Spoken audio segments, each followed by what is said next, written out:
Welcome, everybody. Welcome back to open session. In accordance with Government Code 54957.6, the Board of Trustees met in closed session to discuss and take preliminary action in regards to salaries for represented and unrepresented employees. Final action on these items for represented and unrepresented salary schedule employees will be taken in open session. We will be reconvening after this meeting for closed session. If we could please stand and salute the flag.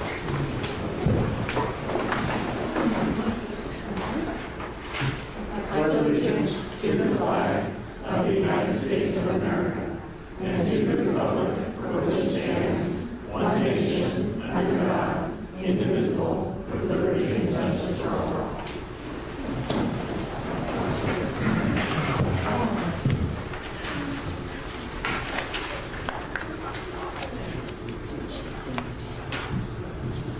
Item 5, public comment, it's 20 minutes. Please note the meeting is recorded and live streamed at www.crpusd.org. Members of the public are entitled to speak on matters not on the agenda at this time. Please state your name and address and keep your comments concise, brief, and limited to 5 minutes or less. A maximum of 20 minutes is allotted to each subject not appearing on the agenda, and a maximum of 20 minutes is allotted at the beginning of the meeting. If there are more speakers than time allotted, they are each offered the opportunity to speak for an equal duration up to 20 minutes. If a speaker desires to retain a full 5 minutes, they may speak during the second public comment portion of the meeting near the end of the agenda. The Brown Act restricts the board from considering any item not appearing on the posted agenda. Members of the public are entitled to speak to any item on the agenda either immediately after the item is called by the board president or following background information provided related to the item at the board president's discretion. Each person is entitled to speak on any agenda item only once at any meeting. Although board members may seek additional information, participation in debate on any item before the board shall be limited to members of the board. Please fill out a comment card, which will be given to the board president, indicating the item you wish to address. Comments are limited to 5 minutes per individual and 20 minutes per item.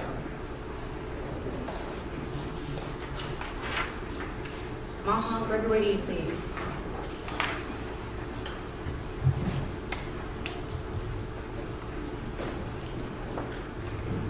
Good evening, board members and administrators. Thank you for your service to the community and to our school district. Thank you for supporting the raise for our educators. This raise means so much to all of our educators, and many have reached out to me with gratitude for all the work the association did this year to secure our raises. However, none of this would be possible without you and your agreement to this. So, on behalf of the Grand Park County Educators Association, I'd like to thank you for the raise for our educators. And I hope you have a great summer. Thank you. Thanks, Mama. Lori Mason.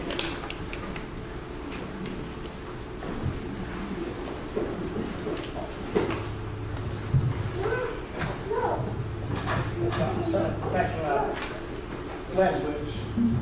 Put the switch down. That's the best we got tonight. Okay, all right. Hi there. Good evening, Board of Trustees, President Mr. Luke, and Dr. Dealey.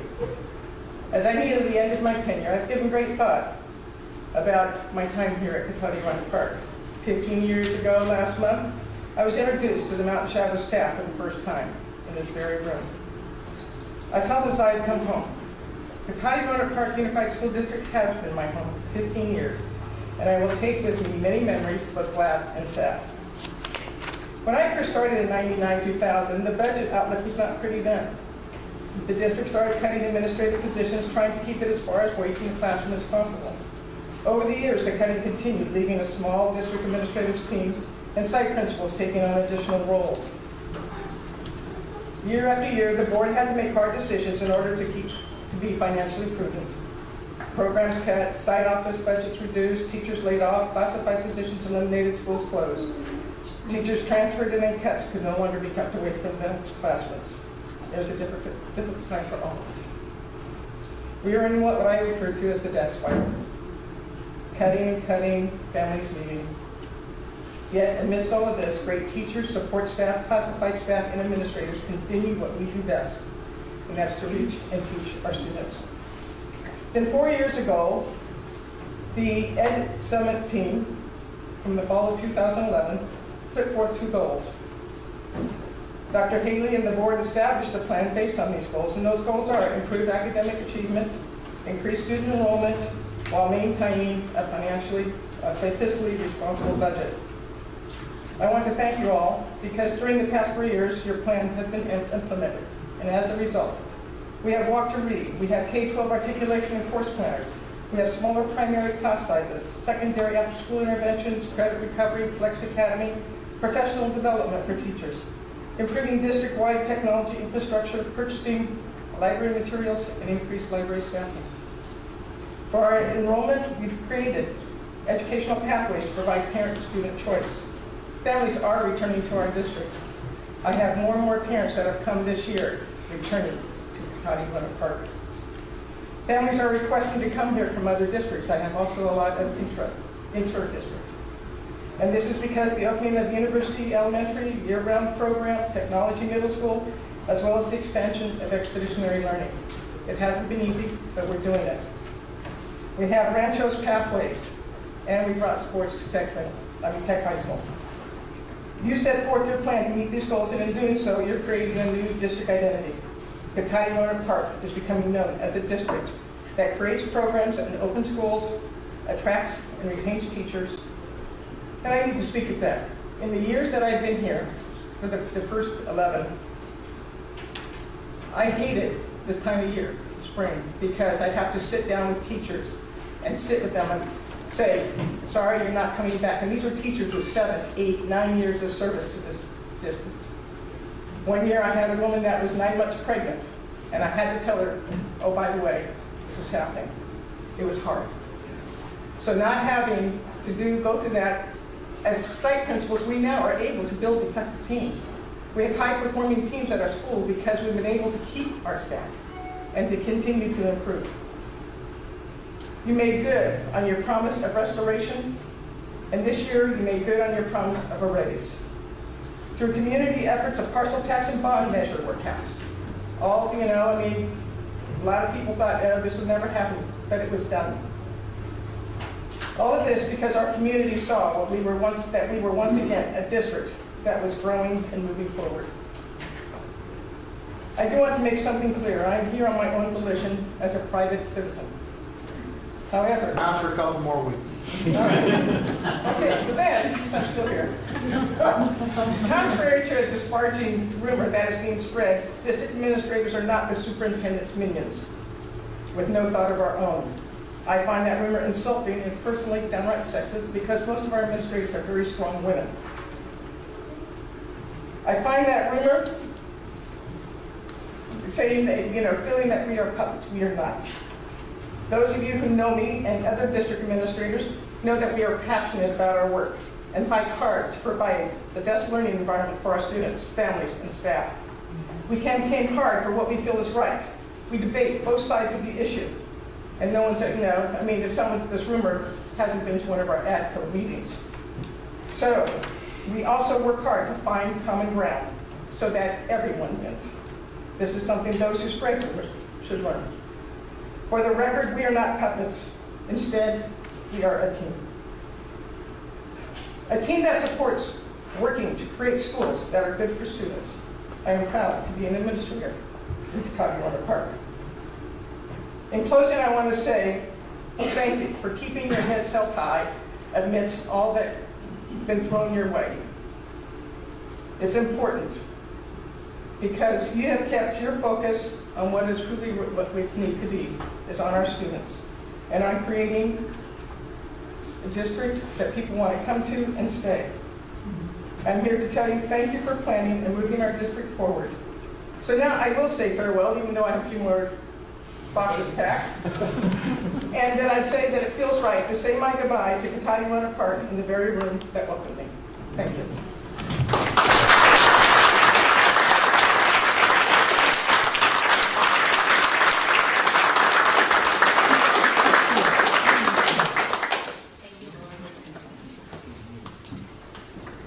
We have a presentation, Walter Runner, 4th grade, and perform a song for us.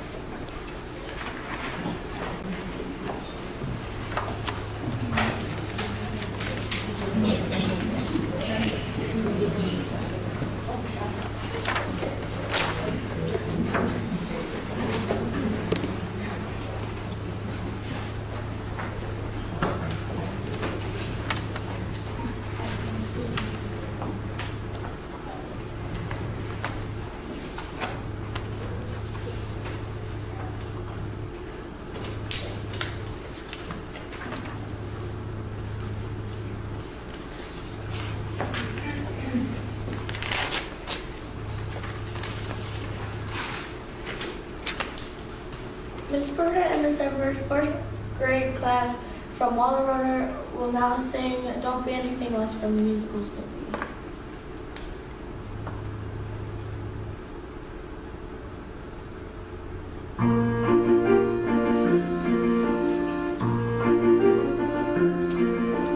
Don't be a leaf if you can't be a tree.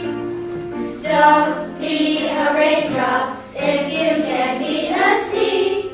'Cause a leaf may fall, but the tree remains. It may never rain at all, but the sea remains.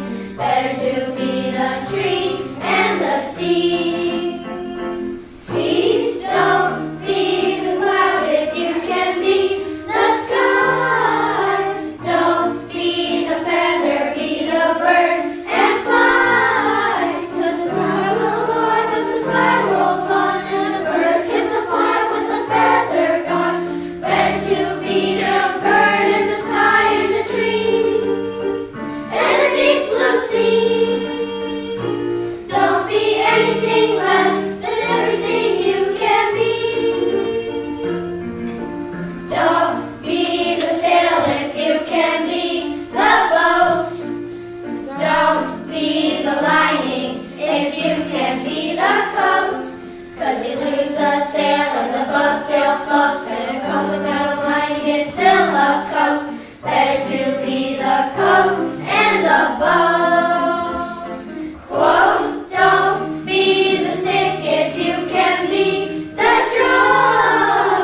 Don't be the sugar, be the plum by gum. 'Cause you break a stick and the drum still beats. Got a sugar plum and good to eat.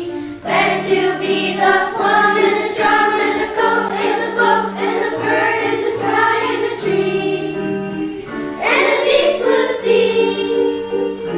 Don't be anything less than everything you can be. Don't be the moo if you can be the couch.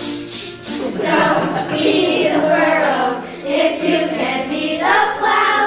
'Cause you can't get milk from a noob, no way. The furrow's gonna rock, but the plow's okay. Better to be the plow and the couch. Now don't be the sting if you can be the bee. Don't be the two if you can be a three. 'Cause the sting won't give you honey, but take two from three and you still got one. Better to be the three and the bee and the plow and the cow and the plum and the drum and the coat and the boat and the bird and the sky and the tree and the deep blue sea. Don't be anything less than everything you can be. Don't be the string if you can be the kite. Don't be the darkness if you can be the light. 'Cause you break the string and we fly a kite. 'Cause does anybody here fly a kite at night? Better to be the light and the kite. Right? Don't be the tail if you can be the dog.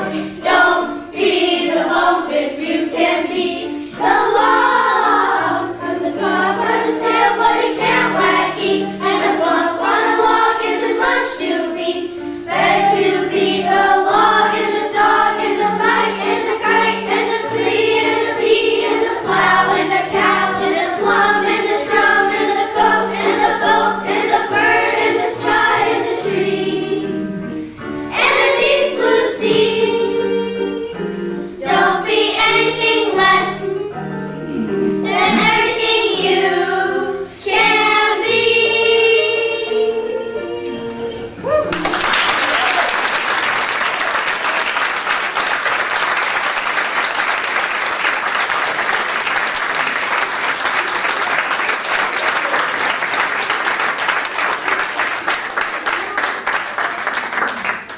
Thank you so much for coming and performing. And giving us some summer talk. Yeah, we'll give them summertime. We're going to go ahead and take a 5-minute break. No, can't wait. Okay.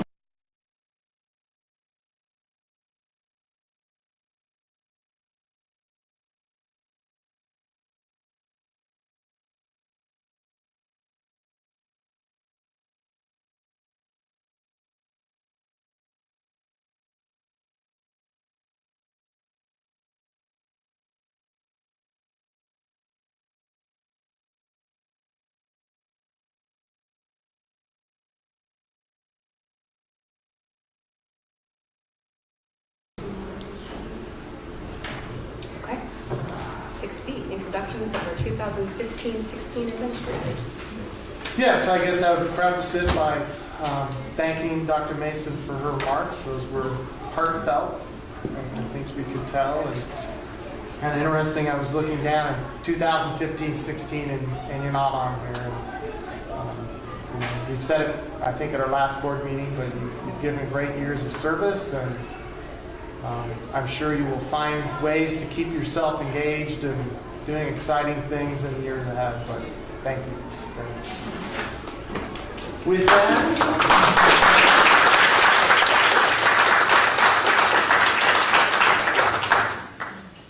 I must say I've seen Jane Wheeler several times lately, and she looks very good and happy and excited. So I hear. Yeah. With that, this is something we did last summer, and so we thought it would be a good idea again. We have some new people to introduce and some people assuming new roles. And I'll finish with we have some people, unfortunately, who couldn't be here tonight as summer has started, and some of them had different engagements for this evening. But Elizabeth Kaufman, our assistant superintendent, who's worked very hard this year on one of my favorite topics, the local control accountability plan, and many other things. Probably has it right there. Ann Barron, our chief business official, who's also done a lot of great work, and her experience with the district going back to 2006, 7, and experiencing some very difficult years to be involved in what revenue we'll receive and how we'll expend dollars. And thankfully, going into 15-16, we don't have that level of stress that we've had in the past. Josh Savage. Hi, Josh. Josh is one of the smartest administrators we have, along with Teresa Peterson, and they're sitting on the couches. Our executive director of facilities maintenance and operations, and one of the things that Josh has done is taken on a new role of bringing technology in, and everything that we expected out of him he's been able to deliver, and he's done an outstanding job. Karen Tedesco, our human resources manager, I like to point out every time we introduce her that we originally hired her for a much different position, and with the retirement of Diane Colebrook and our needing to find somebody to replace her, which was difficult, Karen agreed to take that on, and had no background in this and has learned quite a bit the last few years. Adam McKenna, not all of you have met Adam. We're very lucky to have Adam, and he brings his background from private industry into our instructional technology department, and has been a great teammate for Josh Savage, and I think we're seeing some great things in IT this summer, and we look forward to more. And now a brand new face. We'll make her stand up. Vanessa Riggs.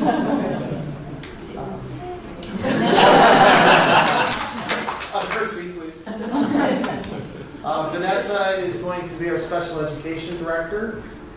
She comes to us most recently from a position with the Sonoma County SELPA, and we look forward to having her. She's already getting ready to move in and has been a part of our planning and decision making for 2015-16, and we look forward to having her expertise in our school district as we continue to improve our programs and go through the program transfer process. Susan Lopez, who's continuing to do an excellent job shepherding both John Reed Elementary and Waldo Roeder Elementary schools. Gayleen Rosacci, who took on a new role this year as Director of Student Services and was tasked with continuing the building of University Elementary, and has done both of those jobs extremely well, and continues to be a guide and sage for all of our elementary principals. Teresa Raffoni, who has now ready to enter her 5th year at Hahn Elementary and has done a great job as one of our elementary principals. Teresa Peterson, whose entire campus is torn apart. And she's a vagabond. Teresa was, I'm losing track, the 8th in 7 years, the 7th in 4 years. We're just very excited that Teresa Peterson is going to be the principal of Thomas Page Academy in 2015-16. She has a great relationship with that school and the kids. If you've ever seen her there at drop-off or pick-up time, you know she knows the kids and you know she knows the families. And they're very happy to have her back next year with her brand new campus. Robert Steffen. Robert Steffen, our sage of the master schedule, who's done an outstanding job transitioning over to Technology High School, and everything we expected out of him there, he's been able to deliver, and continuing to provide leadership district-wide and how we do our programs and continuing the CTE and other things. Ashley Tatman, concluding her 1st year as principal of Technology Middle School, and it was exciting to see you preside over the first promoting class of Technology Middle School, and look forward to you really continuing to develop the culture here. And it's just exciting that every day I think back to just being in this room, and Lori mentioned, I guess this is where you were introduced years ago, and 4 years ago this was empty. This was ripped apart. There was nothing in here. And so the fact that we're in an active school library and active school is awesome. Another new face to the district, Louis Gansler. Stand up, Louis. You have to bow. Louis is going to be an assistant principal here, working with Ashley at Technology Middle School. Most recently, Louis comes from Windsor Unified School District and was a teacher at Windsor High School. And we're very happy to have Louis here, and maybe mention all in the family aspect, so it's great. Monica Fong. Monica came to the district last year as part of our program transfer process. And I remember when we interviewed you, I don't know if you remember, you were very eager to take on new assignments and to be in our school district. And so she gets a new assignment this coming year for 2015-16. She'll continue to be a part of our special education program, but she'll be housed and function as an assistant principal at Monte Vista Elementary School. It's far and away our biggest elementary school, and also has a number of special education students. So she's already working with Sarah Fountain, and we look forward to having you there in that role. It's very exciting. Sarah McKee. Where's Sarah? Oh, hi, Sarah. We're having a little theme here with Susan taking on the dual role of principal at John Reed Elementary School, and I should say John Reed Primary and Walter Roner Intermediate. We knew we needed more support there, and we were very lucky to have Sarah this past year in a dual role. She still had a teaching assignment, and next year she'll be a full-time assistant principal and work with Susan. So really we'll have 2 full-time administrators to serve those schools, and it's great to see your administrative growth, Sarah. Rocky Schumann. Hi, Rocky. Hello. Rocky is also taking on a new assignment in 2015. As I said, continuing the theme we've heard several times at board meetings and as part of our planning, we know restoration and bringing back programs and recovering from the era of declining enrollment means quite a bit. And so as we've grown Thomas Page Academy out to be K-8 and continuing the growth of University Elementary, we wanted to provide more support there. So Rocky next year is going to be splitting his time between the 2 sites, functioning in an assistant principal role while still carrying with him his special education expertise. So very excited about that, and I think we'll see 2 great teams. So thank you. Henry Sarlot. Last year, somewhere around this time, I guess I'll say they're sitting next to each other and they're kind of a semi-package. And Melissa Quinn, we're part of an interview team to find a vice principal that, we quite frankly couldn't find. And they kept looking at each other like, we're as good as everybody we've interviewed. We can do that. And so they were in dual roles, and will next year have a slightly different assignment, but full-time as assistant principals and working with that site, but still having the expertise that they brought. Henry in the athletic department as athletic director, and Melissa with special education. So very excited to see your continued growth as well. And then originally was going to be here tonight, I should say somewhat with a little bit of sadness. Unfortunately, he had to take the point. If people haven't heard, there was a little bit of a tragedy. Quite frankly, I have not seen any news today down in Berkeley that unfortunately did result in the death of some young people, which is very sad. One of them from our community that Josh knew, and so he was busy responding today to inquiries about that. And then also had a little bit of a medical situation with a child that I have dealt with involving broken bones. So hopefully his night will be better. And then we have some people that work with us for different reasons. So Sarah Fountain, who will be working with Monica and will continue at Monte Vista's principal. Dawn Mawini, who's finished her first year at Evergreen and had an interesting transition from the high school to the elementary level, but I love seeing her in action over there and has done very well. Scott Johnson, who is currently shepherding some students in Washington, D.C., who will be stepping up with the departure of Dr. Mason to be principal at Lawrence Jones. Dorothy Burge, who's finishing her first year as assistant principal in our district, who was here at Tech Middle, will move over to Lawrence Jones and work with Mr. Johnson. Amy Carter, who's working on her doctorate tonight, has finished her first year, and every day I love seeing how Bob and Amy have worked together and really strengthened the connection and the team between Technology High School and Rancho Cotati High School. And lastly, Angie Scardina, who's will continue as assistant principal at Rancho Cotati High School, part of the Fab Five, as they call themselves. I just want to say, echoing what you said, Lori, it's a fantastic team. We've done a lot district-wide with everyone, and we have teachers in the back of the room. There are a lot of different ways that we can view the team, the board team, the district administrative team, the ADCO team, the organizational team. For me, what keeps me motivated more than anything else is that camaraderie and that sense of purpose and action. And for those of you that are new, welcome aboard. I think you'll have fun because that's our unspoken motto. Well, it's spoken, and everything is awesome.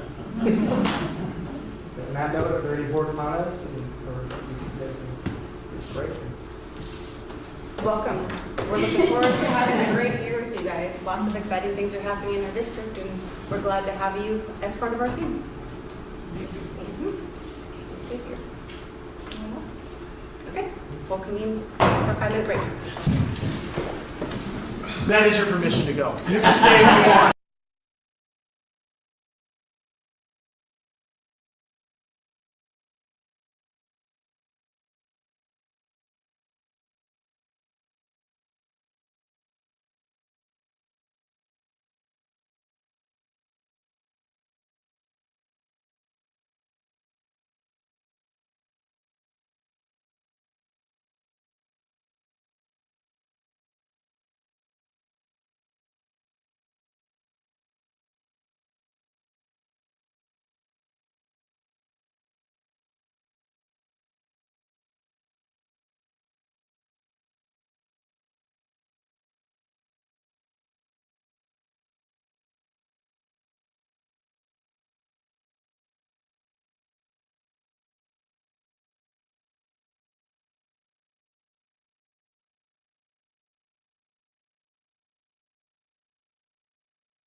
We'll reconvene to open session.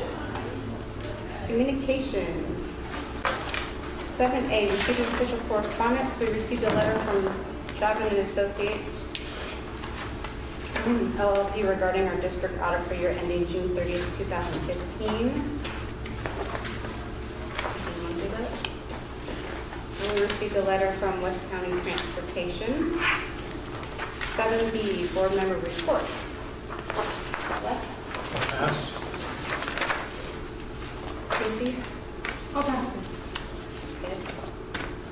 Well, since we're all passive, I think we just need to mention that there's a lot of work that goes into putting graduations on, that they all went on without a hitch, which was very appreciated. And a fine end to another year. I have anything.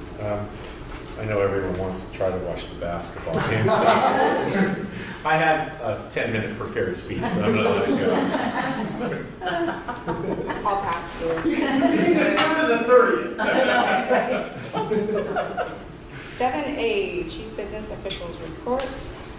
I don't have anything on new housing. I can just briefly report that the County Office of Education and the County Treasurer both approved the district's proposed lease with Bank of America Public Capital. That's scheduled to close this week. 7D, assistant superintendent of educational service report.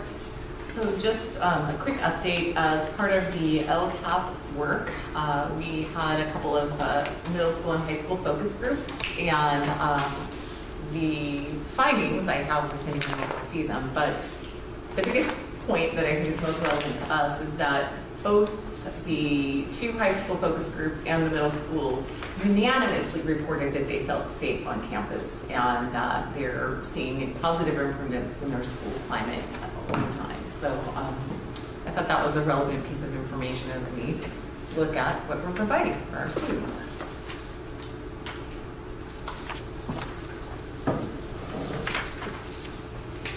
Superintendent's report. The groundbreaking ceremony at Rancho High School, I hope people enjoyed that, even though it was the first 100-degree day in quite some time. And, Yes, I ordered it just for you guys. and like the next day, it was like 20 degrees cooler. Anyway, I thought it was a great ceremony. Appreciate the people being there. It was nice to have some people in attendance. There were some people I didn't get a chance to ask kind of who they were or why they were there, but perhaps just community members, and that's great. Want to thank, and we did make sure we gave her some flowers and thanked her publicly, Karen Schubert, office manager at Rancho High School. Really, she was the one who organized most of it. There were others, Amy, myself, and Executive Secretary McKeon, but Karen Schubert really did the bulk of the planning, so thank you to her. And then just so we keep it on the radar for everybody, we are planning a grand opening ceremony for Thomas Page Academy on 17th at 4:30. August 17th at 4:30. These are really Early in the day. 4:30 a.m. I don't know. School starts the 19th. Okay. You mean during the day? well, both. That's a Monday? We wanted to do it before school started. And we don't want to during the teachers' work time because they'll be anxious to set up their rooms. We can adjust the time. I just wondered because people that work aren't, not us, but other people who might want to come and see the buildings that. Save August 17th, and we'll look for the best time. If you can. And just lastly, then I would echo, it's always great to finish the school year with the graduation ceremonies. For me, it's just a personal reminder that's why we're here. We're here to get kids from pre-K, kindergarten, all the way through to 12th grade and graduation ready to go. So I love seeing it, love finishing the year like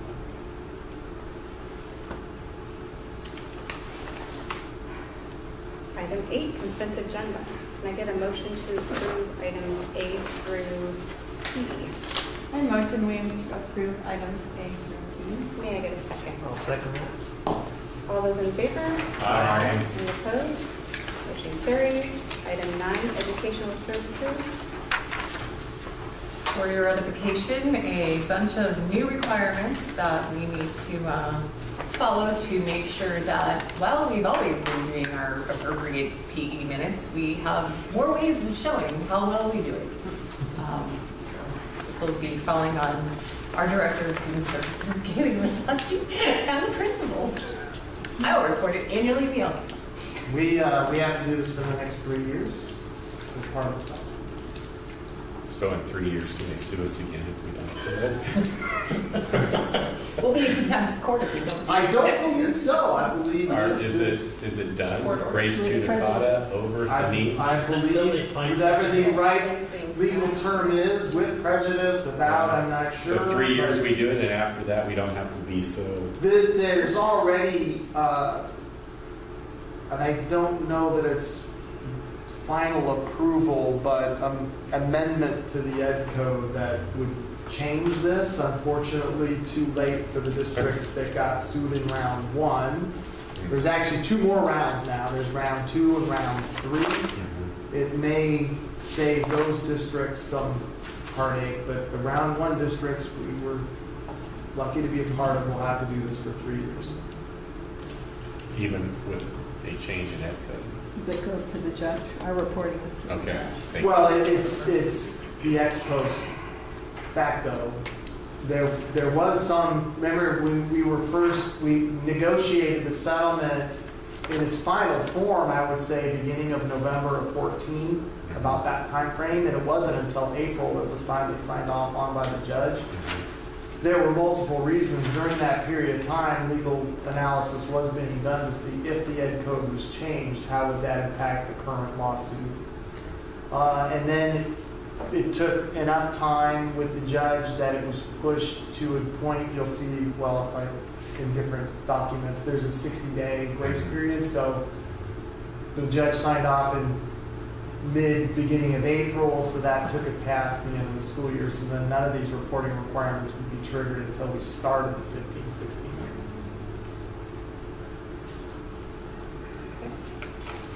Item 10A, can I get a motion to ratify personnel action report 1415-11A certificated? So moved. Can I get a second? Second.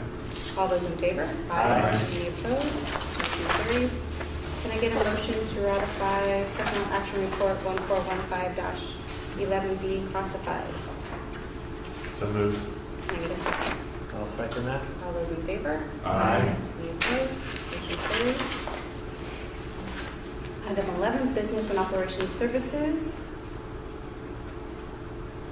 Adoption of resolution 1415-29 requesting fund transfer from Sonoma County Treasurer under Article, what number was it? 16. Section 6, the state constitution. Can I get a motion? So moved. Can I get a second? I'll second that. Trustee Brown? Yes. Trustee Farrell? Yes. Trustee Gilardi? Yes. Trustee Orloff? Yes. Trustee Wilkman? Yes. Item 11B, adoption of resolution 1415-30 authorization to make transfers between fund balances and expenditures at close of year per EC 42601. Can I get a motion?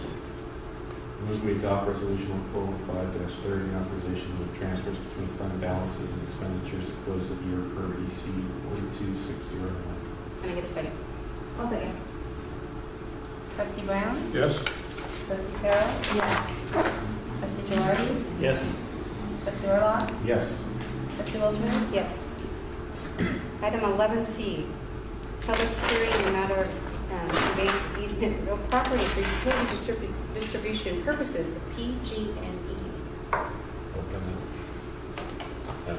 Your gavel. Oh, Open it up here. here. There's nobody.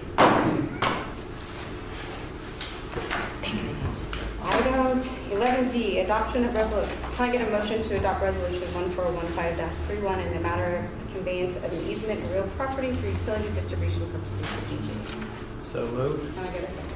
I'll second. Trustee Brown? Yes. Trustee Farrell? Yes. Trustee Gilardi? Yes. Trustee Orlock? Yes. Trustee Wilson? Yes. Item 11E. AB 1200, public disclosure of proposed agreement with Warner Parker County Educators Association. We've received communication from Sonoma County Office of Education that they're in agreement with our AB 1200 public disclosure. Are there any questions?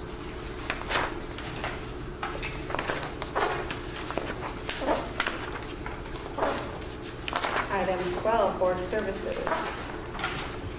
12A, fiscal update and planning.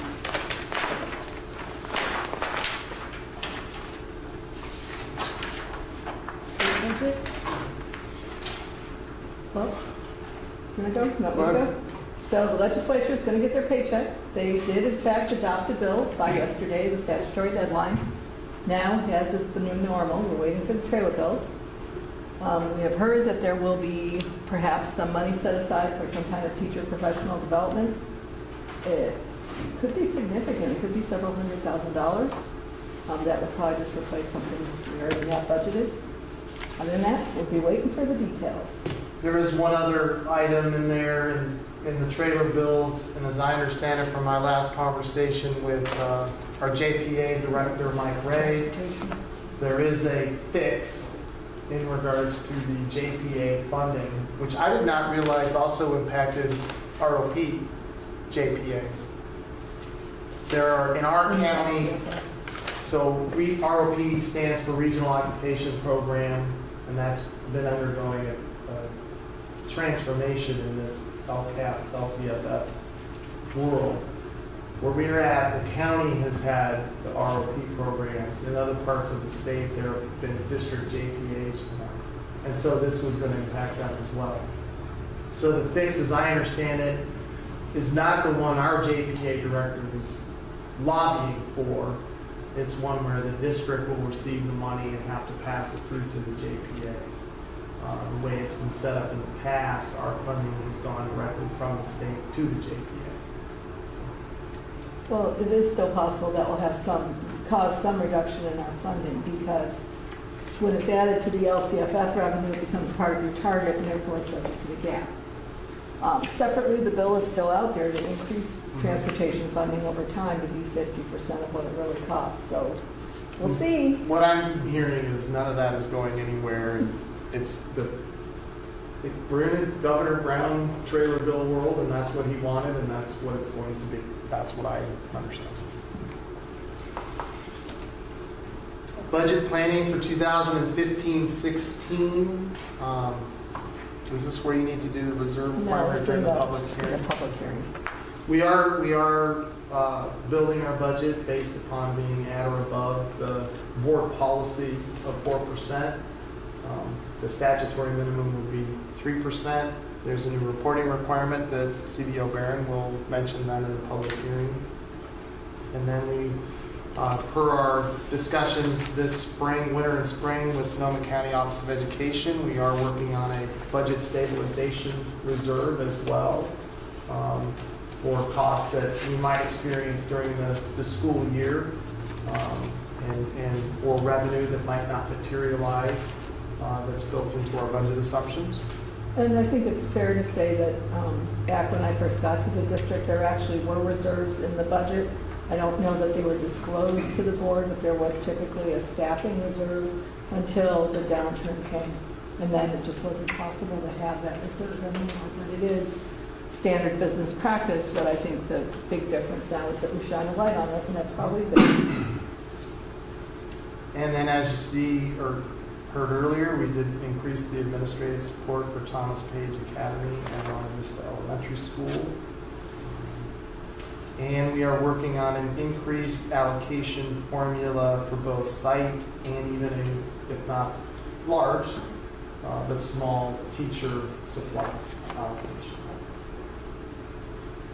And again, this is, I would say, part of restoration. Those are things that we used to do, and it was cut. That's part of survival. And those will be in the budget we plan to bring to you on June 30th. Employee compensation, you see action items tonight on most of the employees in the district. There's still some negotiation with unrepresented contracted employees. One of the recommendations that was made to us, we looked at over time, and you saw the administrators introduced, we've made changes to titles, changes to compensation. We take a position and perhaps combine it, such as student services director with Galen Musashi, with University Elementary principal, is to just do an overall review of all of these changes that we have made and look at kind of some comparison data between our district and Sonoma County, our district in the Bay Area, our district in the state. There are a few people that do these types of studies, consultants that we could work with. We just thought we'd see if there was some interest on the board in doing that.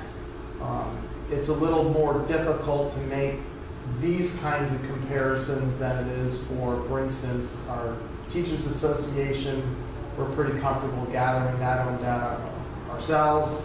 Even with one of our classified units, SEIU, relatively easy. They fit into, for the most part, one category, the instructional assistants.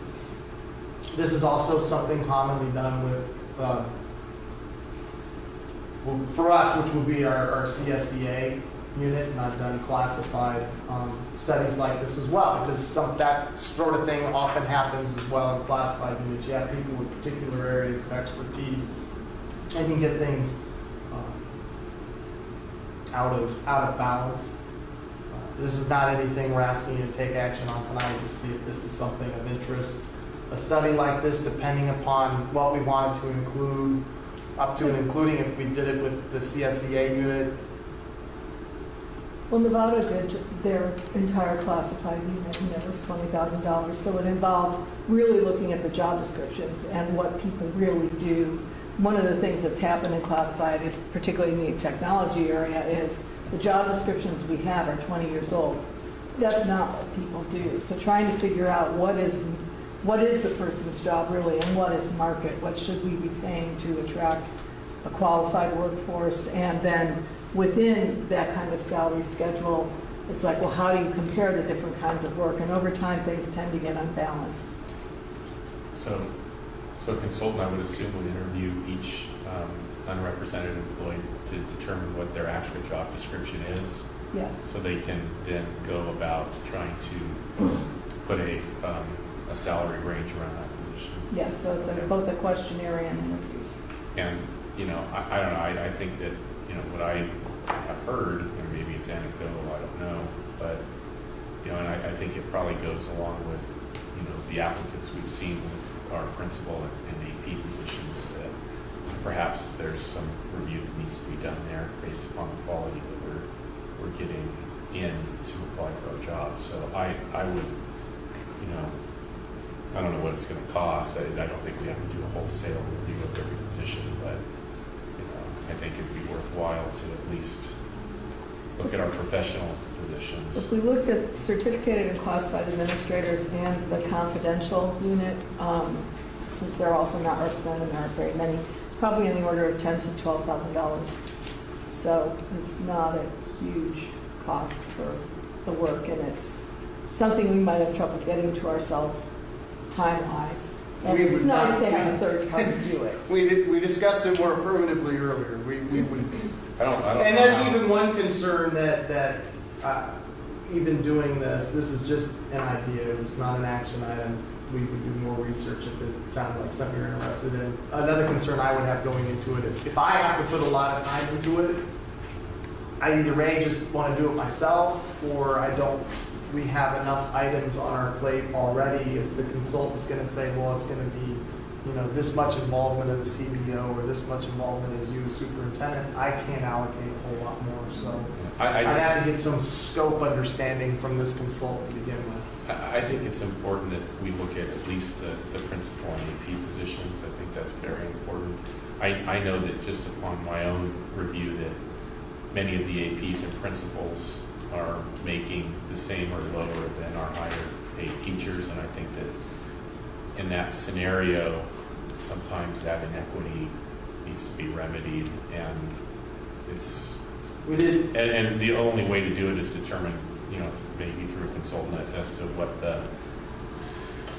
they're being paid in the county with like-kind districts, perhaps. Are we truly underpaying our people? One item that we thought didn't take too much research, the way the district's organized and the decision-making that takes place, is eliminating the lower salary range for the elementary principals and making them equivalent to the middle school. We didn't need a study per se to do that. I kind of like the idea of the study, but at the same time, I think the timing's wrong. I think, we just came out of negotiations. We're looking at making some other adjustments. I'm thinking like a year from now would be a good idea to do something like that. Thought maybe in the winter, so if there is hiring to be done next spring, we would know what we wanted to be able to post to try and, if we do need to do something to attract more qualified candidates, that would be the, kind of maybe January.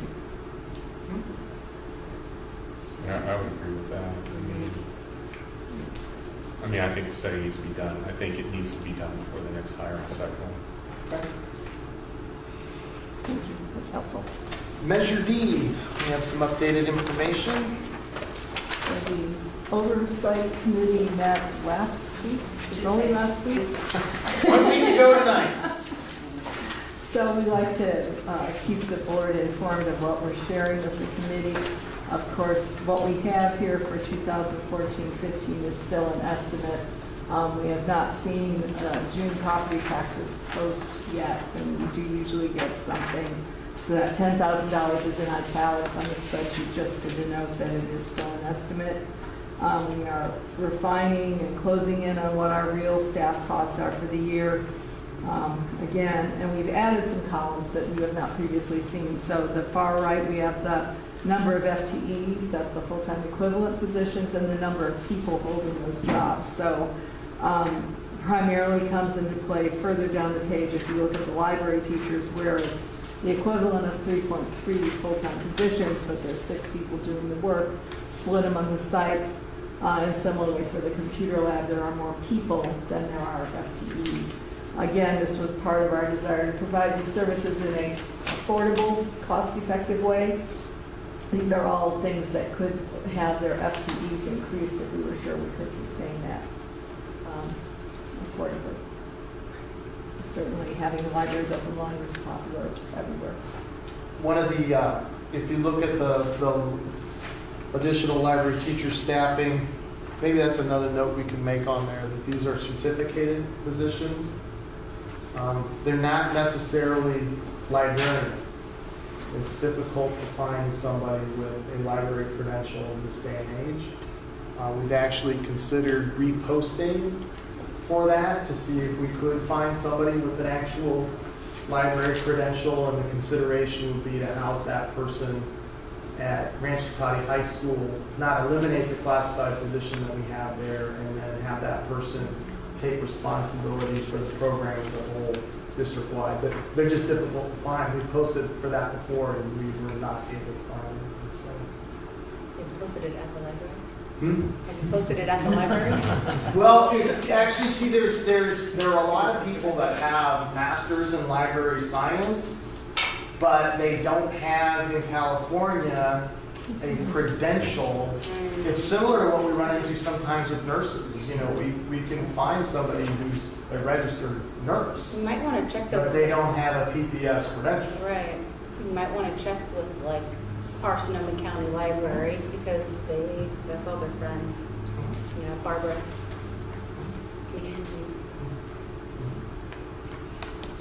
Any questions on Measure D?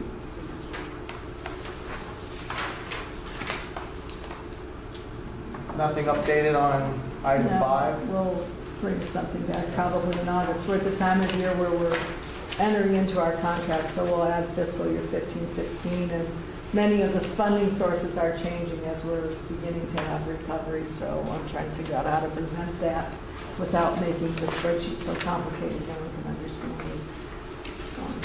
So, August. Enrollment. I was talking to some trustees earlier, which triggered doing a little bit of an analysis. I want to thank Amy Carter, principal of Rancho County High School, for getting me some information. So if you look closely, if you compare where we're at now to where we were at the beginning of the year, there's some changes, and this year we went down. We've had some recent years where we've netted out up, but generally the pattern is that we've gone down, and certainly at the upper grade levels. So depending on how you compare, there are changes 9-12. If you look at the comparison from August to May, and I did that K-12, we're down 1 at kindergarten, +2 at first grade, down 8 second, down 5 third, down 6 fourth, up 14 in fifth, even in sixth, down 11 and 7th, up a little bit at 3 and 8th, and then the high school. So 9th down 9, 10th down 1, 11th down 18, and 12th down 40. One of the things that went up, if you look down below, is our independent study at home and hospital, and that's where many of these students end up. So they might be a down above there and then an up on that line.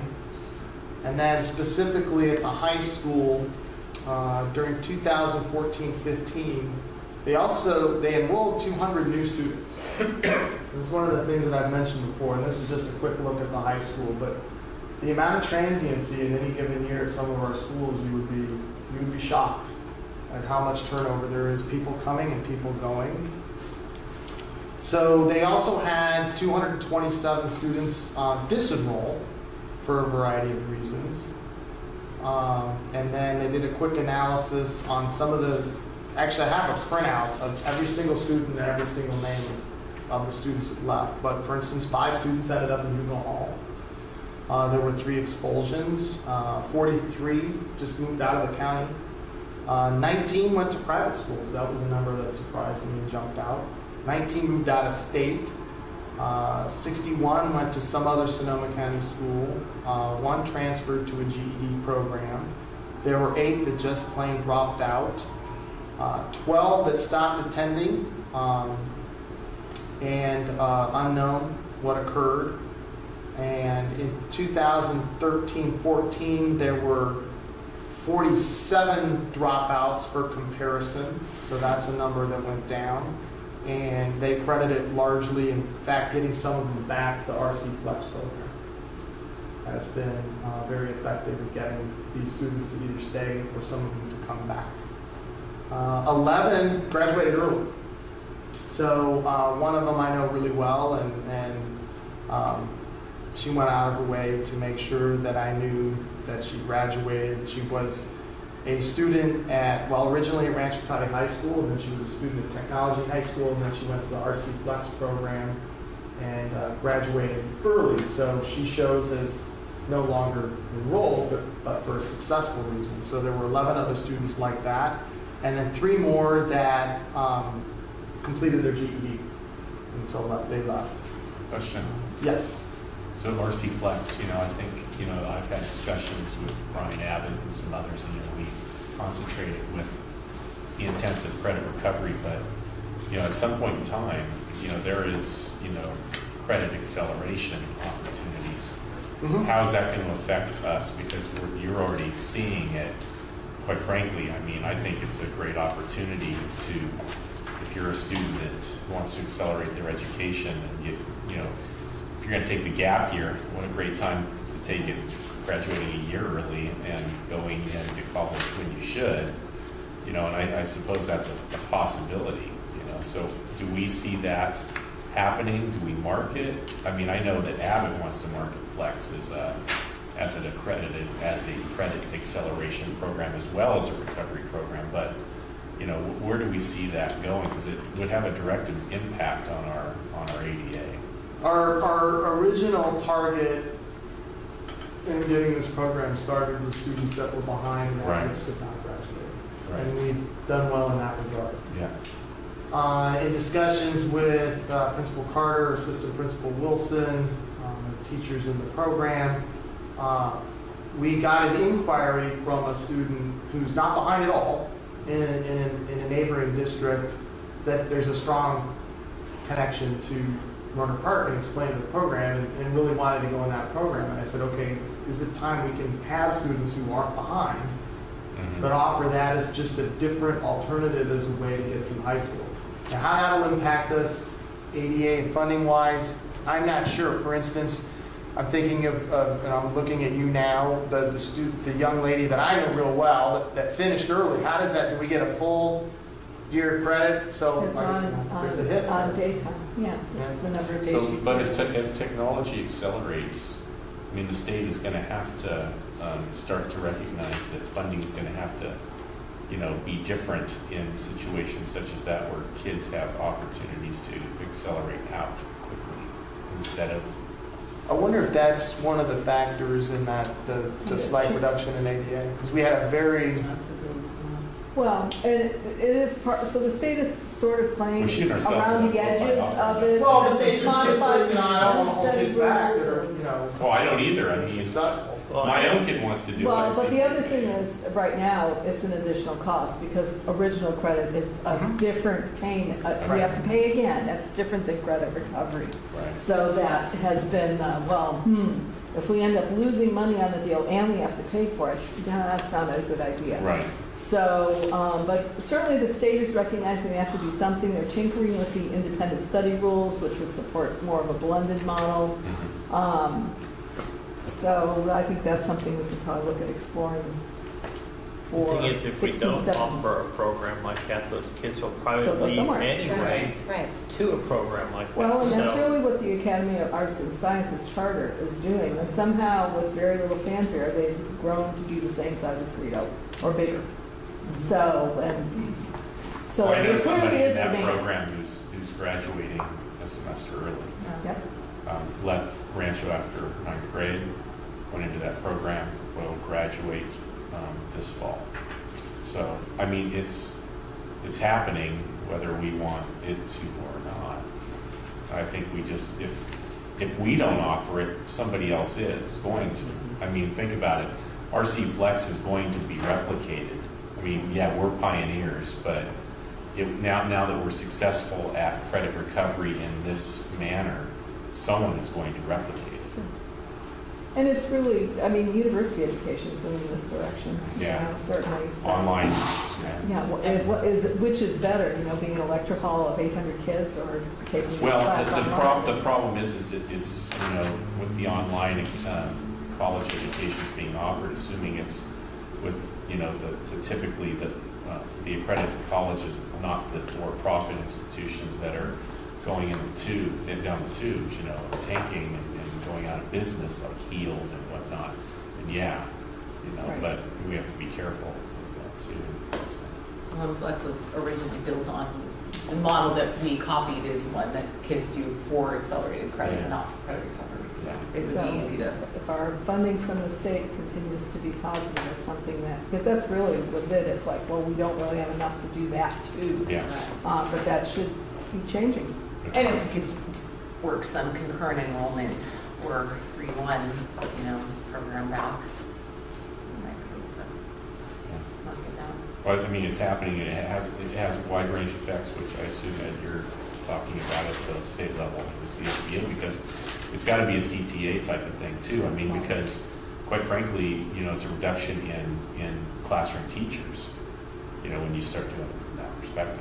And the state has to recognize that, those reductions are going to happen, and classroom kids are going to be reduced into online academies, and where ADA is going to be different. So. That's why I remember at the last meeting I talked about, they were looking at what future education was going to look like, so that that conversation is going, because a lot of it is tech driven and it's changing really, really rapidly. And we all know the state can't keep up with rapid change, so somehow. The last enrollment item I would mention, and I haven't had time to analyze them, but we did get an update from our elementary principals for kindergarten, which we're tracking ahead of where we were a year ago. But this year we'll need to look carefully at those numbers and make sure, like anything, anytime we're looking at enrollment, we really do the best we can to compare an apple to an apple.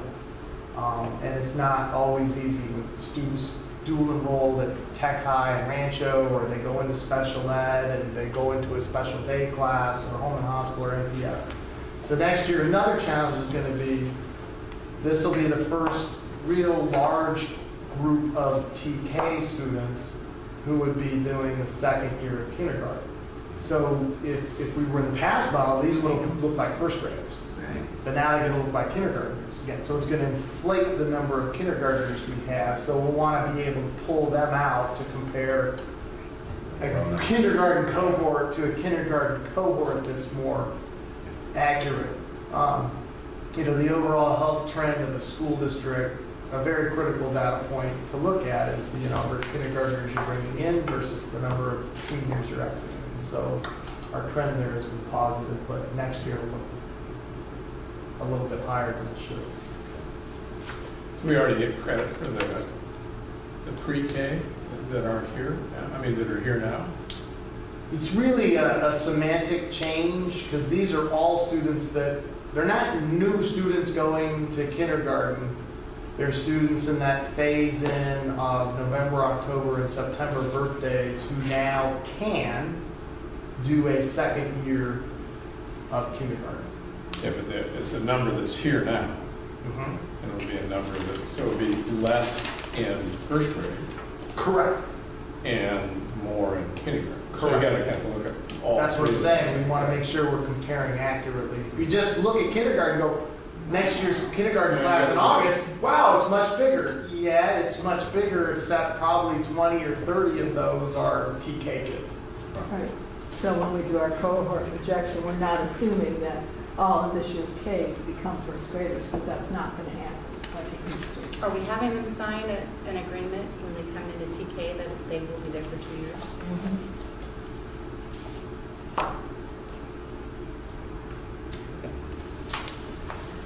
Sorry, Anita. We're going to take a quick 5-minute break.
Thank you.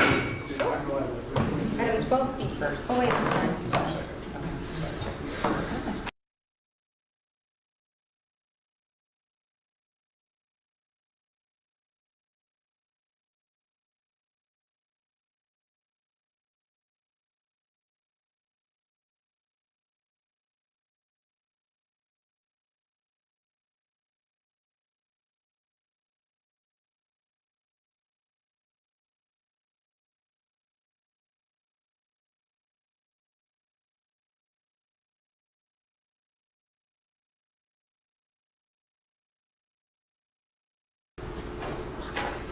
And we also appointed you to the chair of the parent complaint committee.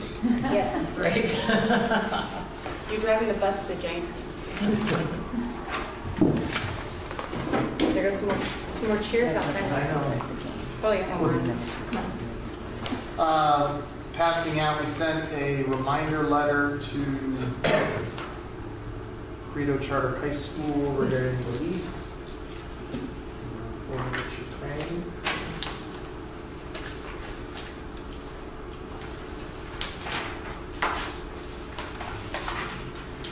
No response, by the way. I called someone with a Keep Credo home open sticker on my way home I was, last night. I attended the graduation. I know, I still love them. I mean, for a small class, it was one heck of a graduation. I'll tell you. Yeah, it was a big old party. Oh my God. I mean, it was, Apparently several hours long. it had a circus tent out there, double pillars or whatever with the flags. There must have been 300 or 400 They people estimated they had 400 people. for 29 graduates. I tell you, they had a jazz band that played throughout. Incredible. The one thing that they did that, I wish, we could get the info on. I know it's harder with, 400 graduates at Rancho and, the amount of graduates we have at Tech is that as they announced each kid, they announced where they were heading. Yeah. Over half are going to community colleges. Only, I'm going to say maybe 9 are going to four-year schools. Some of those not immediate. There's gap years embedded in there for some of them. So, but they knew how to throw a graduation, I'll say that. Well, we wanted to keep the planning process moving forward with Richard Crane. We have, luckily this time, or luckily, however one looks at it, the luxury of time that we haven't had necessarily with some of our other school openings. And really one item that I'd like to leave tonight with some direction from the board on. Most of the people that I have engaged in this conversation would like to name the school, come up with a new name.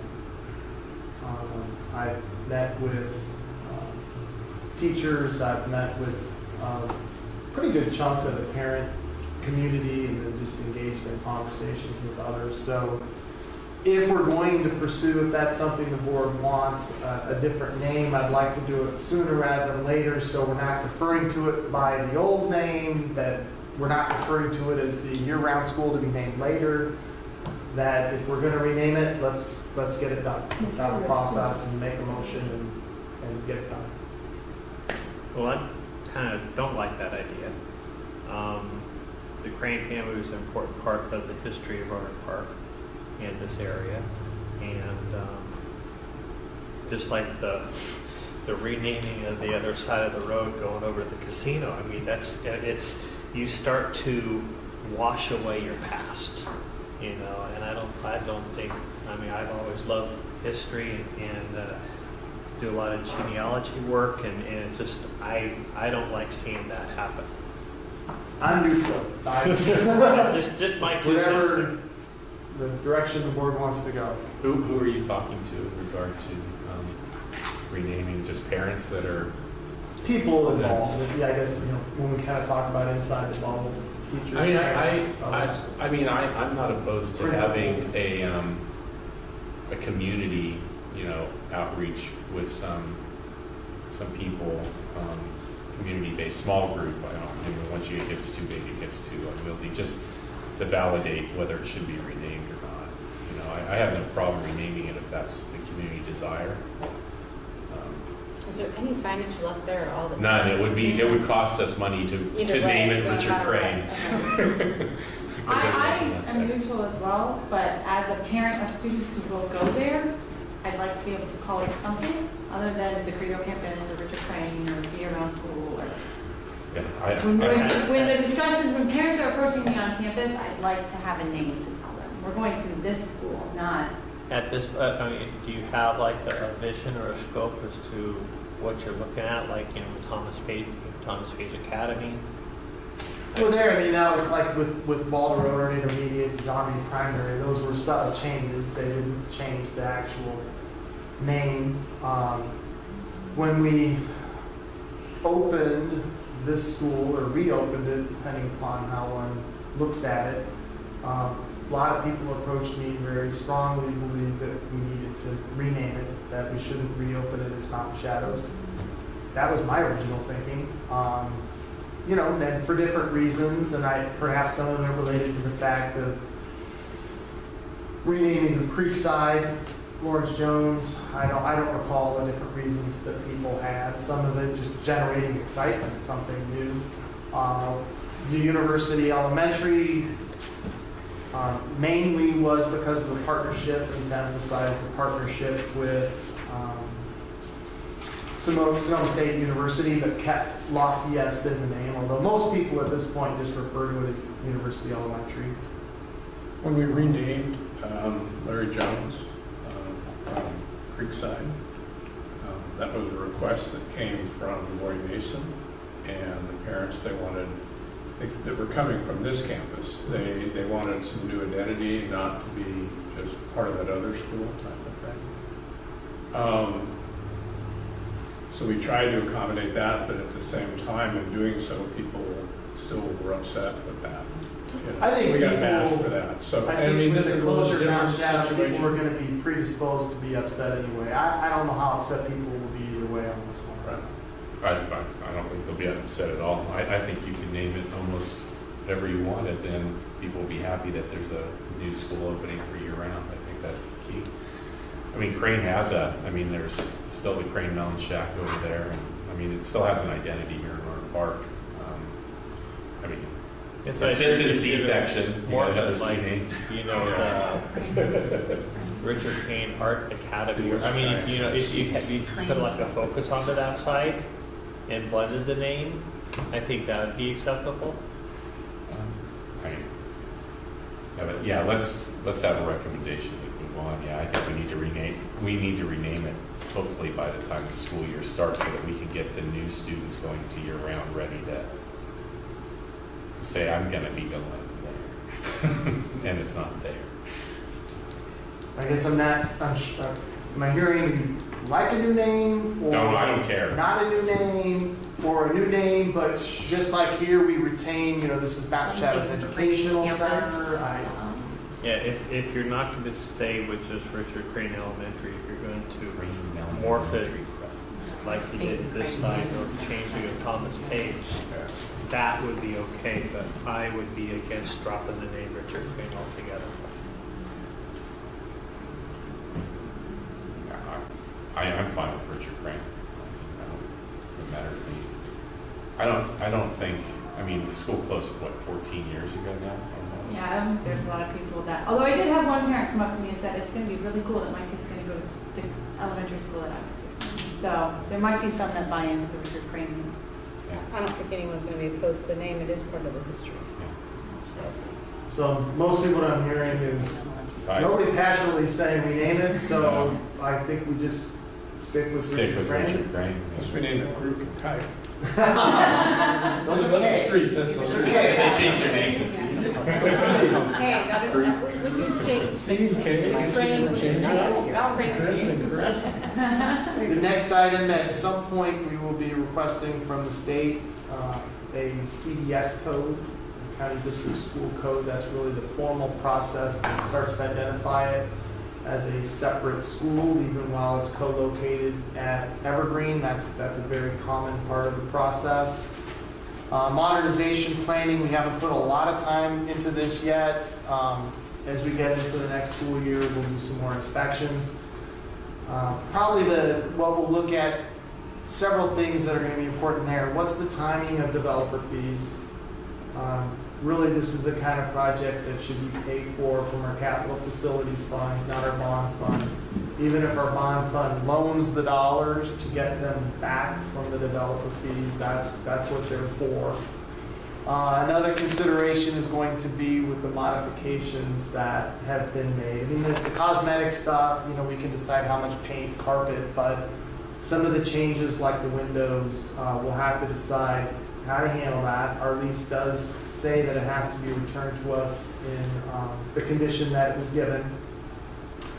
And with the windows, we don't know whether or not then the buildings would continue to be DSA approved. So that's something we'll have to look into. It seems kind of crazy to go back and anything we do. So I don't know. That we'll just need to do more research. But yeah, but I mean, don't you open up a can of worms if there is a DSA issue in it and they're not put back? So wouldn't you want to know the answer to that question? I'm just saying we're going to need to do more research.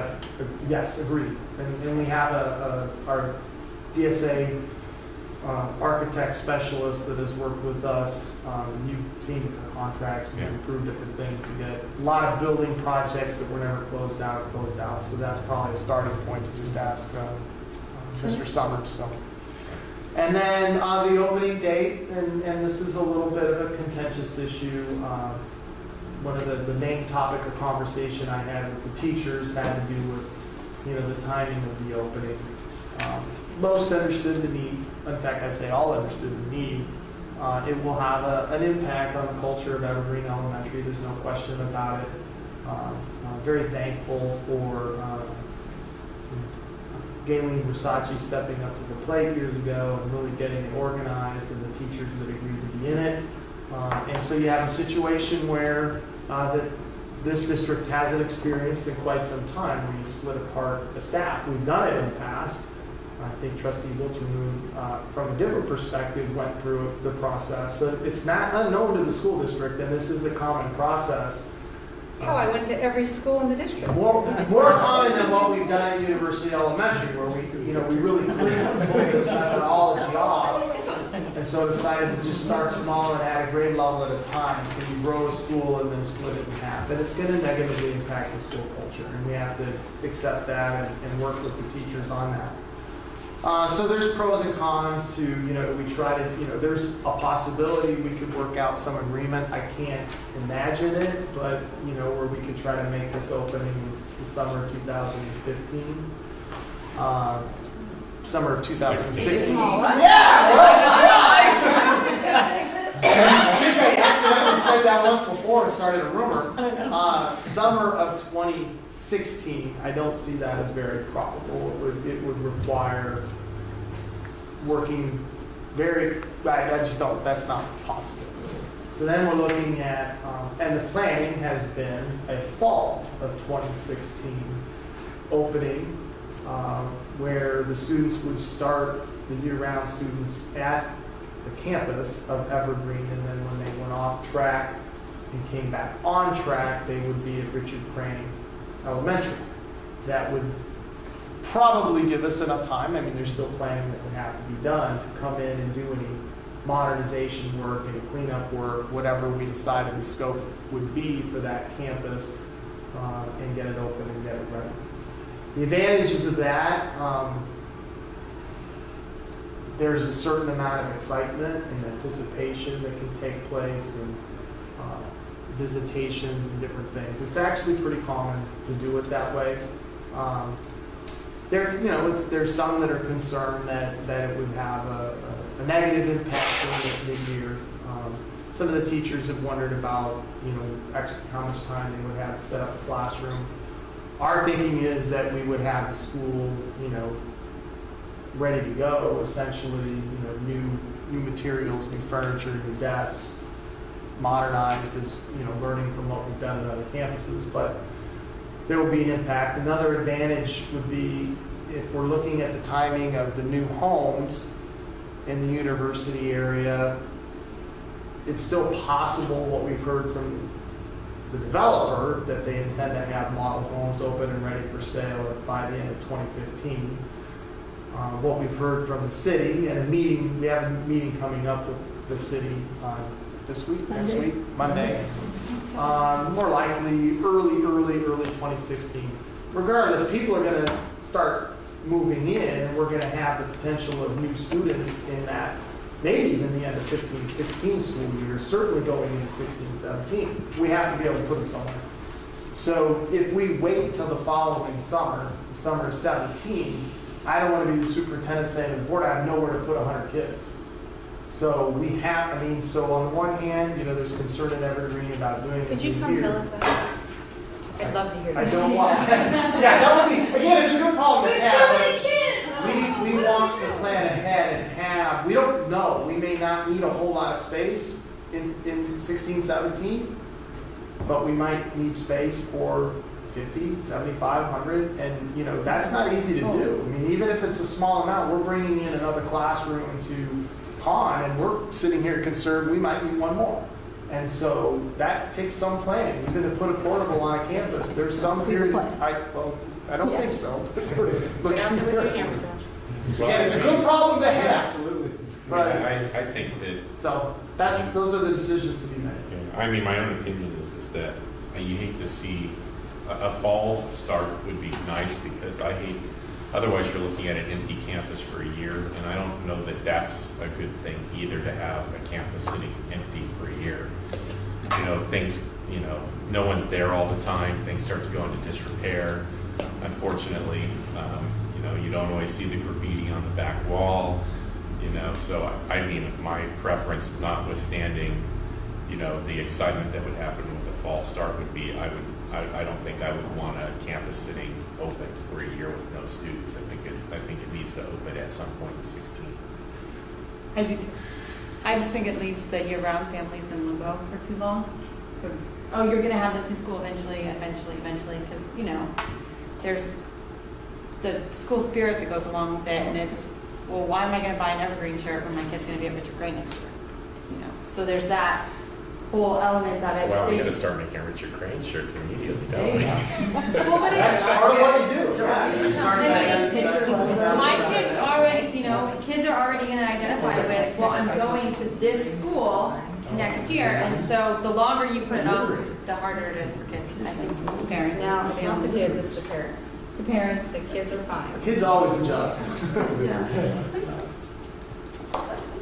But, Evergreen's full. As soon as you get 25 students, then there's nowhere to put them. So, and Hahn's full, and Monta Vista's full, and so if any homes are sold at the end of 2016, it would be trying to scramble to find homes. Well, the problem is you're going to send kids to a school that's further away from their area, and that's a horrible thing, because I know when I first came into this district, when I ended up in an adoptive situation with kids, my neighborhood school was full on mid-year. They were telling me, the district, that I was going to be sending my new children, having come out from Missouri, that they were going to be going to Monta Vista. That sucked. So I think we have to prepare for that. Fortunately, a couple people moved right in the middle of the year, and spots opened up surprisingly. But I think we want to do is have we don't want parents to be sent to Thomas Page, for instance, knowing that the following year they're going to be at Evergreen. It doesn't. You hate to make that double move. Okay. Copy the project list update. No. We will email that to you. Or we could bring it on the 30th, because there are some enhancements we were going to make. We did have our Citizens Oversight Committee meeting. It went very well. Great group. We went through the entire history of, the brief history back to 1990 and that bond authorization, and then Measure B and the projects. From that, we got a recommendation to add a column so that all the projects that we're doing tie back to the bond resolution that you passed as a Board of Trustees and what category that project fits under. I thought that was an excellent recommendation, so that was really going to be one of the changes. We'll update that and bring that on the 30th.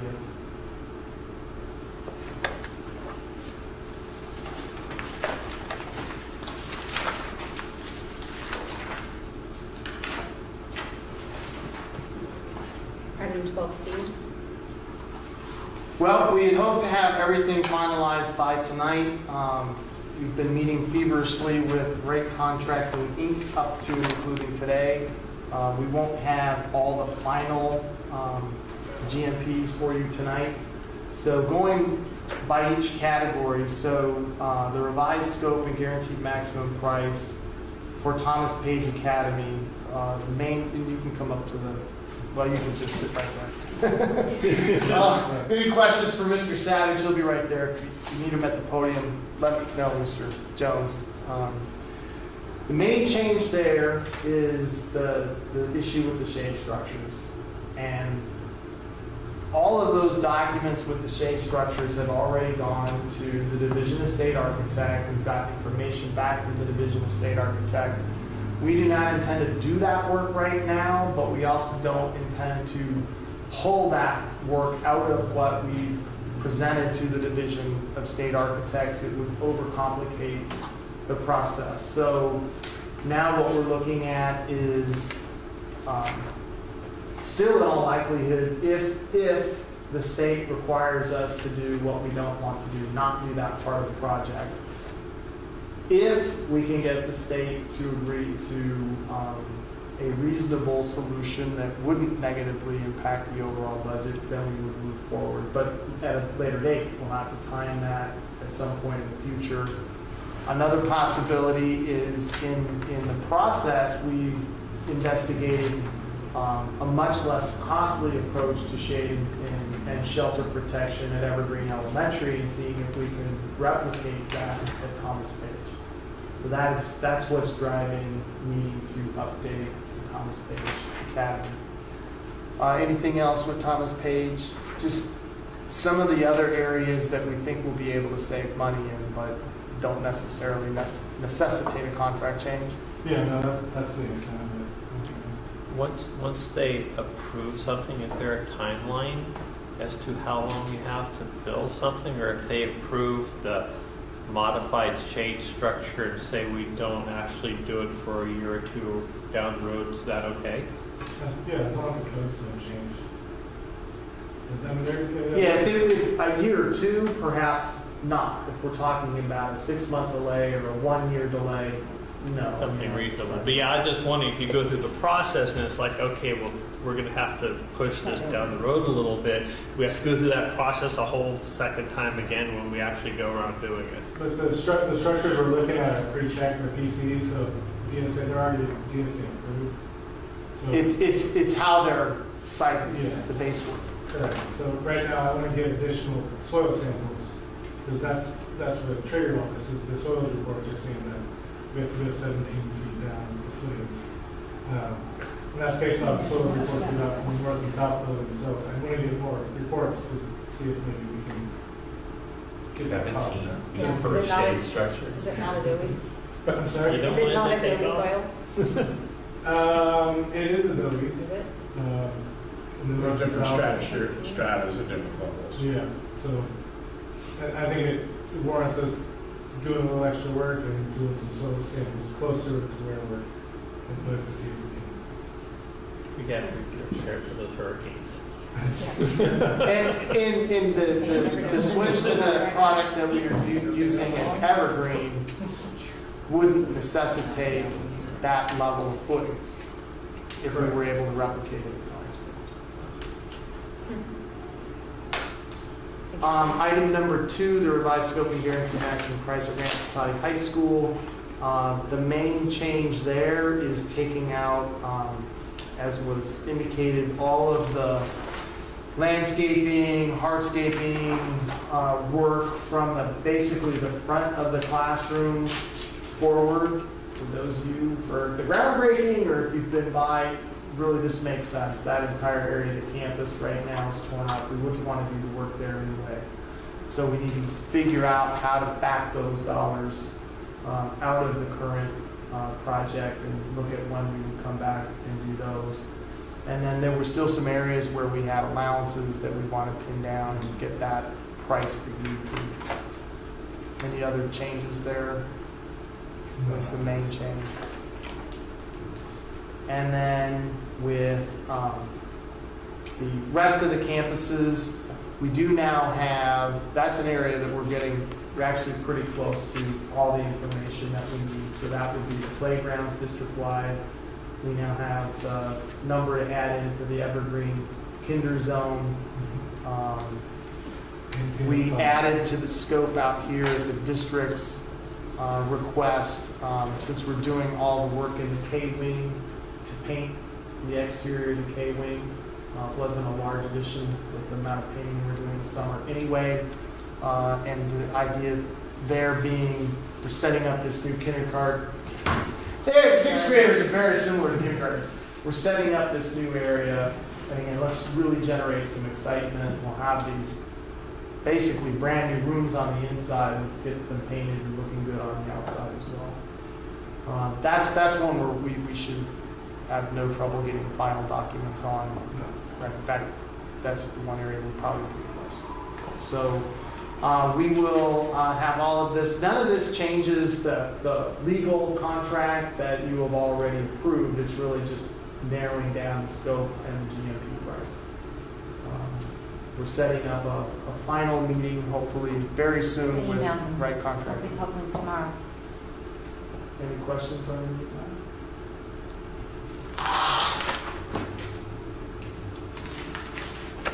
12B, public hearing on local control accountability plan.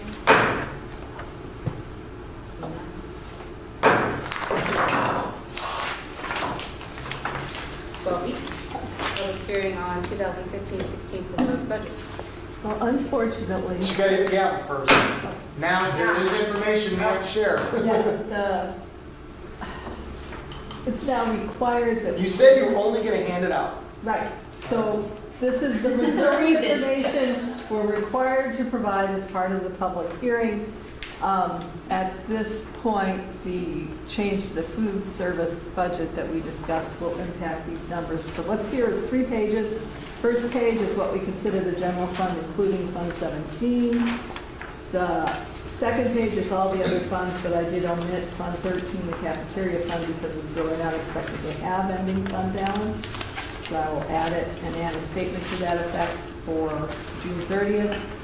And the final page is a very preliminary projection for the 3 years of the projection period, because we have not yet completed the projection.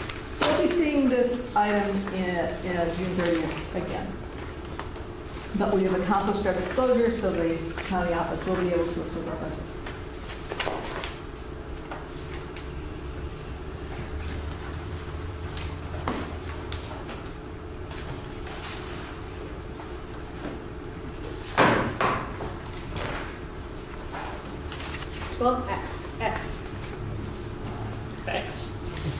X.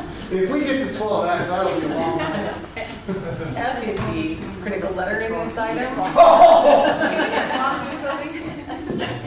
Everything's the same as what you've seen in the past, except as we discussed last time, that the grade point average is calculated on a 4-point scale with equal intervals rather than building grades for a 4-point GPA based on percentages.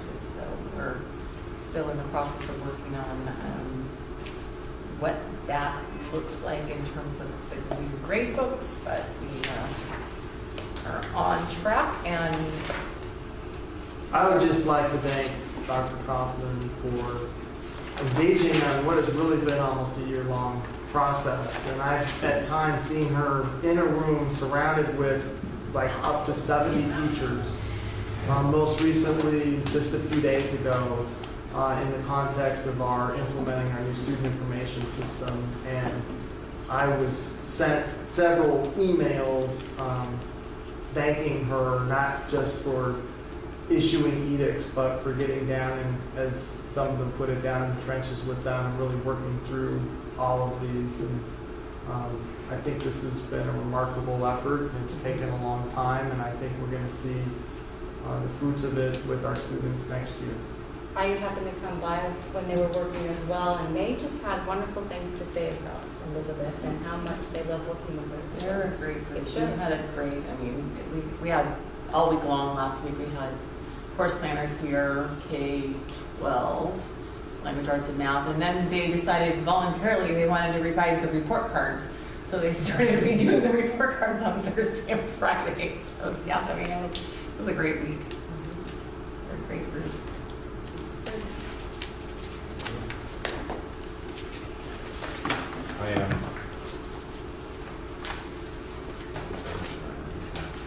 I move that we implement board policy and administrative regulation 5121, grades/evaluation of student achievement.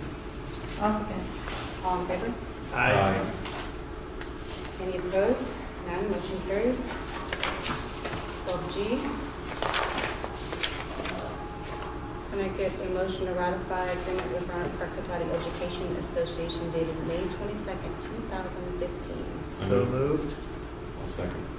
All those in favor? Aye. Any opposed? Motion carries.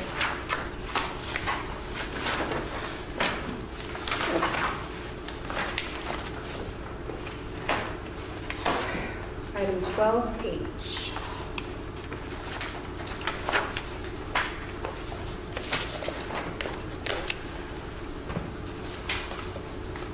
I move we approve the 2015-16 salary schedule. I'll second. All in favor? Aye. Any opposed? Motion carries. Item 12I, acceptance of gifts and donations. Copy of it. Okay. Short list, but a nice one. Yeah. Can we accept a microwave? Is it used or? I don't know. I just asked the question. Yes. I don't know. Is there some? I guess I know in some workplaces, you know. We do reject quite a bit. In fact, since this is here, I'm going to guess it was vetted. Okay. We've actually asked people to come and pick up stuff that they left Just behind as a drops off. donation. With goodwill. We do have our energy manager, aka the Earl of Energy, and he's got to sign off on these. So, Plus you want to make sure it's safe. Yeah, Yeah, certainly if the seal's broken, then it's. generally with appliances, we've told people thanks, but no thanks. We don't have interested in old appliances. We'll double check on this. And you said it's going to be in the I'm teacher pretty lounge? sure it's in teacher's lounge. Okay. I'm pretty sure it's not. Yeah, because I thought the idea was to try to get all these things out of the classrooms. Yes. I'd like to thank Donna Wallace for donating the microwave to Edgewood Elementary. On PTA for instructional materials in the amount of $456. The Education Foundation at Cotati Park for teacher grants for 2015-16 for $69,141. That's so wonderful. For a grand total of $69,622. Can I get a motion to accept the gifts? So moved. Can I get a second? Second. All in favor? Aye. Any opposed? Motion carries. We're going to, would like to add any future agenda items?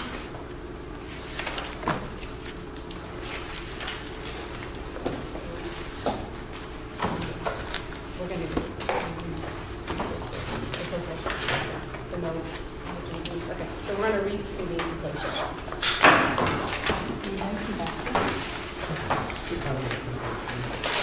Technically, yes. There's We can always some. step in the door. There's some.